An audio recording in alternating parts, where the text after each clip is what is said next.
What is up nga sa inyo mga katribo? It's me again, Aaron TV, and welcome back to my channel. At for today's video nga, ipupunta tayo ng Manila dahil 10 years na mula nung tayo magpunta dito. At sa mga oras nga na ito ay nasa expressway pa lang tayo. Sobrang saya ko talaga pag nasa expressway ako dahil sobrang laya mo dito. Huwag ka nga lang mawiwiling patakbo ng 100, baka sa dulo, baka ikaw ay may premyo. You know what I'm saying? Speed gun, like ticket, you know. At sa mga oras nga na ito ay nasa Pampanga pa lang tayo, like Pampanga SC-Tex or S-Tex, ewan ko, bahala na. At makalipas nga ang 5 oras ay narating na rin namin itong SC-Tex Skyway. Sobrang ganda, sobrang angas, parang nasa 10th floor yata kami. Sobrang laki nga ng matitipid mong oras kapag dumaan ka ng Skyway dahil hindi ka nabababa at pupunta pa sa mga traffic. At isa pang sa mga panalo dito ay yung view mo dito habang binabaybay mo itong Skyway. Sobrang ganda, sobrang daming ilaw. Makalipas nga ang 5 minuto ay narating namin itong Manila. Sobrang ganda na talaga dito. Sobrang dami ng pinagbago, sobrang daming traffic enforcer na nanguhuli. Sobrang angas nga ng Maynila ngayon dahil sobrang tataas na ng mga building at sobrang daming ilaw. Akala mo nasa syudad ka, pero nasa syudad ka talaga. At habang pupunta nga kami sa aming pupuntahan, ay nadaanan namin itong globe na punong-puno ng ilaw. Sobrang ganda dito. Nasa Mawa na yata kami. Pasensya nyo na nga lang ako mga katribo dahil first time ko na makarating dito. Pagpasensya na dahil probinsya na talaga ako. At namamanghang ako kapag napupunta ako sa shed dahil first time ko makarating dito at hindi ko alam kung paano gagawin dito. Siguro pag dito ako nakatira, maliligaw na ako. At para nga po sa trip na to ay dito kami mag-stay sa Shell Residence. At makalipas nga ang ilang minuto ay narating na rin namin itong sobrang laking globo na to. Sobrang laki talaga niya. Sobrang kulay pa niya. Sobrang daming TV kaya nito. Bago pa nga makakalimutan mga katribo ay Merry Christmas na rin sa inyo. At dito nga ay nagpaikot-ikot muna kami dito sa Maynila dahil first time ko nga dito at gusto ko nga makita. Sobrang laking building dito. Sobrang taas talaga at sobrang nakakamangha. At habang naglilibot nga kami dito mga katribo ay nakita namin itong building na sobrang daming ilaw. Sobrang nakakamangha nga itong building na to dahil sobrang daming yung ilaw mula sa rooftop hanggang doon sa dulo. At nakakamiss pa dito mga katribo dahil nagpapalit-palit pa dito ng ilaw habang papalapit kami. Kaya sobrang nakakabis naman talaga. Kapag nga nakarating ka dito ay sobrang maamis ka. Isipin mo para kang lumilipad sa alapaapat sa space. At sobrang ganda ng pagmasdan nito dahil habang umaandar kami ay nagpapalit-palit din siya ng ilaw. Sobrang ganda naman talaga sa mata. Hindi nga rin may pagkakailan na sobrang nag-improve na rin talaga ng Maynila at pwede na rin magkapagsabayin sa ibang country. Makalipas nga isang oras ay nakarating na rin kami dito sa Naiya para sundin si Kuya Brian. Hindi na rin ako masyadong nakapagbida dahil busy na rin kami at nagpahinga na rin kaya ito nga mga nangyari kinabukasan. Medyo late na nga rin kaming nagasing dahil sobrang lamig ng aircon dito sa aming tinuluyan. Hindi namin namalayan ng oras. Alas 9 na pala. Dito nga mga katribo ay nakasay kami sa escalator. Ay hindi pala, elevator pala to. Muntik ko nang masabing calculator. Ay hindi pala, generator. At ang tinuluyan nga pala ng mga katribo ay 11 floor kaya sobrang taas dito. Kapag gabi sobrang lamig pa. Gusto ko nga sumakay ng elevator dahil ang feeling mo para kang nasusuka sa tiyan mo. Tapos yung pakiramdam mo para kang mahuhulog pero hindi naman pala talaga. Malipas nga isang minuto ay nakarating na rin kami dito sa ground floor. Tignan nyo naman kami, sobrang dami namin nakasakay dito sa elevator. At dito nga ay nagtatakbo na rin si Vera dahil sobrang lawak ng playground dito sa ground floor. Sobrang ganda dito. Sobrang excited ko nga dahil finally makikita ko na rin ng Maynila ng may araw dahil kagabi nung dumating kami sobrang dilim pa. Dito nga ay makikita natin mga katribo na nasa Maynila nga kami. Sobrang daming sasakyan dito at yung mga motor sobrang bibilis magpatakbo. Ang harabas nila. At dito nga mga katribo ay makikita natin sobrang tataas na mga building dito at sobrang tatayog. Siguro mga 100 floor pa tong mga to. At sobrang daming ang sasakyan dito sa Maynila. Sobrang dami talaga kahit sa Kalmingon. Sobrang daming sasakyan. At sobrang nakakalito nga ng mga lansangan dito dahil kapag hindi mo alam ang pinasukan mo, siguradong titikitan ka ng traffic enforcer. Kaya kayo mga katribo, kapag pupunta kayo dito sa Maynila at magdadrive kayo, siguraduhin yung tama kayo sa mga pupuntahan ninyo dahil kapag nagkamali kayo, wala nang bawian kapag natikitan ka ng 3,000. Pupunta nga kami dun sa aming pupuntahan, idaan namin tong Philippine Airlines. Nasabi ko sa sarili ko, oras na ba ito para lumipad? At sobrang dami nga mga signboard dito, kaya kapag nandito ka, pwede kang maligaw pero hindi naman pala talaga, basta alam mo magbasa. Maraming nga mga lugar ang nakikita ko dito na sa TV ko lang naririnig at nababasa. Gaya nitong World Trade Center na kasalukuyan ay mayroon silang car expo. Sobrang daming sakyan dito. Gusto ka mag-test drive? Ang ginagawa ko nga mga katribo ay tinatandaan ko itong mga lugar na pinupuntahan namin para kapag yung oras na pumunta naman kami ng commander dito ay hindi na ako mililikot matitikitan ng 3,000. Isa lang ang naiisip ko sa mga oras na to dahil sobrang challenging ang pagkabisado ng mga lugar dito. Pero wala namang imposible kapag may Waze ka o Google Map ka. Pero ingat-ingat pa rin mga katribo dahil ang Waze at Google Map ay nandiligaw minsan o madalas. At di kalaunan ay nakita ko itong LRT dahil first time ko itong nakita. Na-amaze na naman ako. Wala kasi nito sa bundok. At sobrang balib nga ako ng mga taong nagdadrive dito sa Maynila dahil sobrang kabisado na lang lugar. At sa tingin ko nga ay kulang isang taon na pagtara mo dito para makabisado mo lahat ng pasikot-sikot sa Maynila, siguro 10 taon dapat. Or kung hindi pa sapat yun, dito ka na lang tumira para ka talagang kabisadong-kabisado mo na. Siguro mga katribo, kapag kayo magdadrive dito, siguro mas maganda kapag magsasama kayo na may kabisado dito sa Maynila. At maliban pa yun sa pag-asa sa Waze or Google Maps para talagang masigurado mo kung saan ka pupunta at hindi ka maliligaw para hindi ka magbayad ng 3,000. Hanggang ngayon nga mga katribo, hindi pa rin ako makapaniwala na nasa Maynila na ako. Dahil pangalawang beses ko pa lang na makapunta dito, pero dahil pangalawang beses ko pa lang, pakiramdam ko parang first time ko na lang ulit. Sobrang na-miss nga lang talaga ako sa pakiramdam ko dahil hindi naman talaga ako madalas dito or wala naman talaga akong gagawin dito. Kaya madalas sa probinsya lang tayo at hindi naman tayo nagagawin sa Maynila. By the way nga pala mga tribo, andito pala yung kapatid ko. At makalipas nga ang 24 hours ay narating na namin itong pupuntahan namin dahil sa sobrang traffic at nagkandaligaw-ligaw pa kami. Pero bago nga kami pumunta dito ay kumain na muna kami dito sa may Jollibee. Hindi ko alam kung saan Jollibee to, basta somewhere ito sa Quezon City. At ngayon ay makititikman natin ang Jollibee dito sa Maynila. At dito nga pala sa branch na to ng Jollibee mga katribo ay nagdaraod sila ng kiddie party para sa mga bata at sakto nakita namin si Jollibee. Bida-bida talaga. At di kalaunan mga katribo ay nakita na siya ni Bella at sobrang umiyak na naman si Bella. Makikita nga natin mga katribo na kung kani-kanino lumalapit na si Jollibee at umiyak na tong si Bella. Makalipas nga isang oras at hindi ko na napigilan ang sarili ko at lumapit na rin ako kay Jollibee para magkipag-appear. Ipaprank ko nga sana sa Jollibee gaya ng mga nakikita ko sa Facebook pero wala akong naisip kaya wag na nga lang. Ito makikita natin parang sumakit atang ulo ni Jollibee. Sige, headbang pa! At pagkatapos nga namin kumain mga katribo ay pumunta rin kami dito sa aming pupuntahan. Dito ay sasamahan nga namin sila kay Bran para kuha rin ang kanilang unang first car. Una na nga, first pa, saan ka pa? At sobrang daming sasakyan na nililiti sa araw na ito. At habang pinipirma ng mga papeles itong si Kuya Bran at heto naman kami, pa-chill-chill lang. At sobrang labig nga ng aircon dito, sarap matulog dito. Akala mo nasa refrigerator ka? Pagkas nga, ang 5 oras ay dumating na rin itong sasakyan nila Kuya Brian. Sobrang angas at sobrang kintab naman talaga pag bago. Sabi nga nila ay bidyuhin ko daw si Kuya Brian habang tinitignan niyo yung kanyang sasakyan. Kaya heto, binidyo ko naman. Makalipas nga, isang oras ay dumating na rin itong si Kuya na nag-ayos ng kanilang mga papel sa kanilang sasakyan. At ilang sandali nga mga katribo ay bumaba na rin kami para ito ay tingnan. Dito ay makikita natin na sobrang angas naman talaga nito. At eto, napasahin nga ng A pa si Kuya Mark. Ang sasakyan nga na ito, mga katribo, isang Toyota Veloz. Isa nga itong 7-seater commuter deluxe compact vehicle. It is designed to accommodate up to 7-seaters passengers and offers a range of features and enhanced driving experience.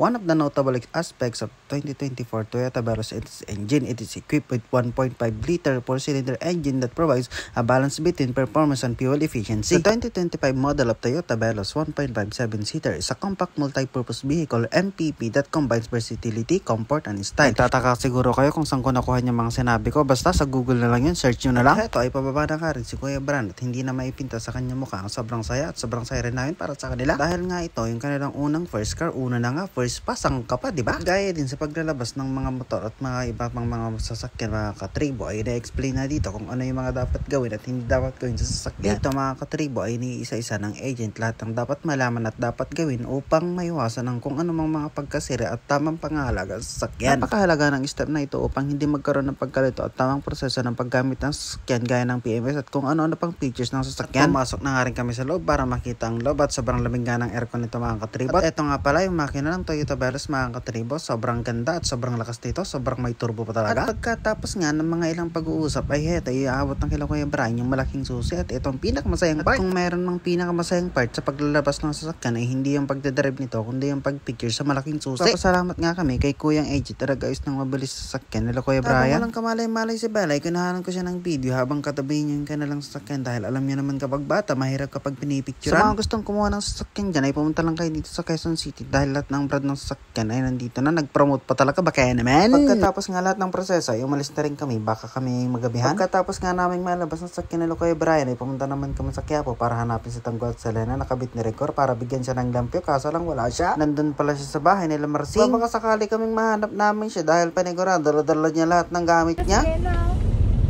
Diyan o yung nag-shooting sila, may tinataguan sila. Ay, yung dun sa may droga. Yung yung gold na pinapalit nila. Pagkaraan ng 200 metro. Kumanan sa video. Dito rin Ito. Uy, dyan yung tumakbo si Lena. Talaga ako, natatandaan nyo. Ito. Quiapo.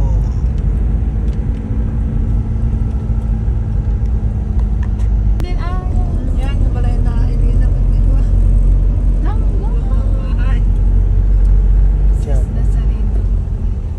Hindi din nagtagal mga katribo at nakita ko tong malapitan itong MRT o LRT, ewan ko ba. Sobrang na-amaze ako dahil nakita ko siya ng malapitan. Kailan kaya ako makakasakay dyan? At nagpunta kami sa Quiapo Church para makapagsimba sila tita. At pagkatapos nun, dinadaanan namin itong tulay kung saan hinabol ng mga pulis si Tanggol. Habang siya itong matakas nung hinahabol siya ng mga pulis. Sayang halang, hindi namin sila naabutan nag-shooting nung time na pumunta kami dito. Siguro ay nasubugin na rin kami o kaya naman natamaan kami ng mga bala ng mga baril nila na ligaw. At habang pupunta kami sa Mawa, ay nadaanan namin tong Rizal Park na may photo bomber. Sobrang saya ko na naman na makarating dito sa Mall of Asia dahil pangalawang beses ko nang makarating dito. At sa pagkakataon na nga na ito mga katribo ay kasama ko naman si Commander. At alam nyo ba mga katribo na SM Mall of Asia ang pinakamalaking mall sa buong Asia? Diba? Kaya nga pala kami pumunta dito mga katribo ay para humanap ng masarap na kainan at dito kami napadpad sa may SMC side. Balita ko marami daw kainan ditong masasarap. Sa mga oras nga na ito mga katribo ay sobrang daming tao dito. Heto nga pala may mga parang amusement park dito at may iba't ibang rides at maraming ding namamasyal. At sa paglalakad nga namin mga katribo ay dito kami napadpad sa may giligan. Sobrang daming tao dito at diba kapag maraming tao isa lang ibig sabihin nun masarap ang mga pagkain doon. Kaya giligans baka naman 15 to 20 minutes din kami nagantay para ma-serve nila yung mga pagkain at makikita mo talagang umuusok pa at amoy pa lang makikita mo na masarap talaga dito. At ang in-order nga pala namin mga katribo ay isang crispy pata at bulalo together with pork sisig and grilled seafoods na hindi ko alam ang tawag basta kapag kinagat mo matigas pero kapag ginuya mo na malambot na ano daw. At nakalimutan ko may kare-kare pa pala at basta sulit mga pagkain dito kaya isama nyo ito sa mga bucket list nyo mga katribo. At dito nga pala kami nag-stay mga katribo, sobrang nakakalula kaya kapag nalaglag ka kahit pusa ka pa ay mauubos ang siyam na buhay mo. Mula dito pala mga katribo ay walking distance na lang ang Mall of Asia pero panigurado mapapagod ka kapag nilakad mo. At dito labi pa lang ang grande na talaga. At habang inaantay namin na makapag-out kami ay tinignan namin ni Commander itong swimming pool nila. Sobrang ganda at pwede ka pang mag-picture-picture dito na para kang hari at reyna. Sobrang nakaka-relax yung pool nila at sobrang masarap maligo dito. Panigurado. Sobrang nag-enjoy kami ni Commander dito kahit hindi naman kami naligo ay masaya pa rin kami. At heto ay uuwi na din kami pagkatapos ng ilang araw na pag-stay namin dito sa Manila. Makikita natin na sobrang nag-improve na din ang Maynila na capital ng bansa natin. At kahit kabilang na tayo sa mga bansang mahihirap ay hindi mo pagkakaila na malayo na din ang narating ng ekonomiya ng ating bansa. Pero may mga tao pa ding mas nanaisin nilang dito manirahan sa Manila kaysa pumunta sa probinsya na mas gusto nilang mag-survive dito sa Manila na mahal ang cost of living dahil lahat babayaran mo at bibilihin mo at walang libre. Kaya kung nakaabot ka man sa part na ito ng vlog natin ay gusto kong sabihin sa'yo na always keep on trying things dahil hindi mo alam ang dating para sa'yo. At sa buhay hindi ka mananalo hanggat hindi ka marunong tumaya. Kaya naman mga katribo hanggang dito na lang ang vlog natin ay sama-sama natin sa lubungin ang next vlog natin. Bye bye!